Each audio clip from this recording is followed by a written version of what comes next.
I'm Diane with Twirl Costumes, and I'm going to show you how to measure for your solo costume for twirling. My model is going to help me. We're going to start with the chest. And you want to put your arms out, yep, like just straight, yep, that's great. With your arms out straight, we're going to measure right across the chest, and that's about 36. Then we're going to move down and do a lower chest, which is right there below the chest. 33 would be that one. Next, we're going to look for the smallest part of her waist. It doesn't matter where you find it, has nothing to do with the placement of anything else, just find the smallest part, which for her is a 31.5. After that, we need to go to the lower back. Lower back, would you just turn sideways, please? The lower back is right here where we want to make sure that that fits properly. So we're going to get the tape right, and we're going to measure. You can put your arms at your sides, so then with her arms down, the tape will not slide. So this is a measurement of 36. Now we want the hip, and for the hip, we're going to go to the largest part of her bottom and measure it at 40.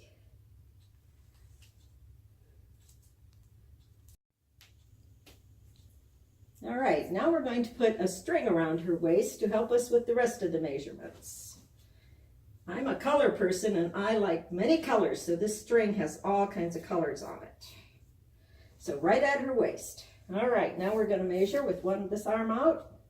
We're going to measure from her shoulder down to that string, down the side. That's 14 inches. That's going to help me put her waist where it belongs on your costume. Next thing we're going to do, we did this one this time, is the full girth. That's just as bad. Hang in there. Mom will probably have trouble with it too. 59 inches. When she turns sideways, you can see that we are not pushing it in here. We're leaving that the way it is. Twirl costumes are made to be measured that way. Now, the next thing we're going to do, you can feet apart, that's great. We're going to do what's called the rise. And we're going to start right here, and we're going to have our model hang on to it right there. Perfect. Now we're going to come down here. She's going to turn sideways again. And we're going to come up right to that string again. This is called the rise, and this also helps me get your skirt right. Or if you're not wearing a skirt, I still need to get your waist right. So we're at 29.5. Okay, you can let go. All right, sideways or this way to me again. Now what we're going to do is we're going to measure down to see where should we put the elastic. Now if we were going to measure for a sleeve, we'd go clear up here, but she isn't going to want it there. She's going to want it down an inch or two for a solo costume. And then we're going to come right down, and I like to ask the girls, where do you like your elastic to hit? And you're going to tell me about here, lower, higher. That's good. That's good? Okay, so we have 18 inches. Next thing we're going to do, see if I have anything else to do. Yes, no, I got it all. Cool. That takes care of everything. But let's say you wanted a strut, so you want a skirt.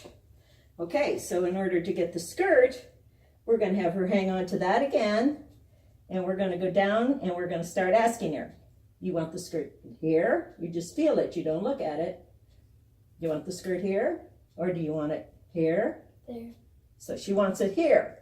So that gives me 13 inches so that I will know how long to make her skirt. Suppose you wanted sleeves. If you want sleeves, then we need to go ahead and measure her arms. So we're going to put them out. And the first thing we're going to do is we're going to measure from her shoulder to her wrist. About 19 inches. Then when you measure up here, you want to go just about where her seam is.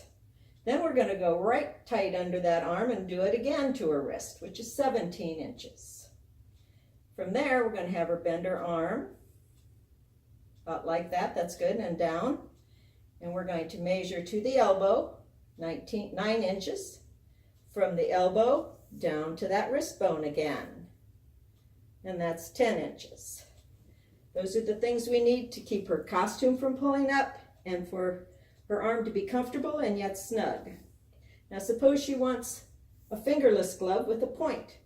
Then we're going to measure from that bone right down to the point, right to this knuckle, right over her middle finger. So we have 3.5 inches. And then we will measure around the wrist, 7 inches, around the elbow, 9.5 inches, arm straight out, and around the arm again. We want to go right about where the seam on her shirt is. So we're at 14 inches. And that is what you need to do to measure for a twirl costume.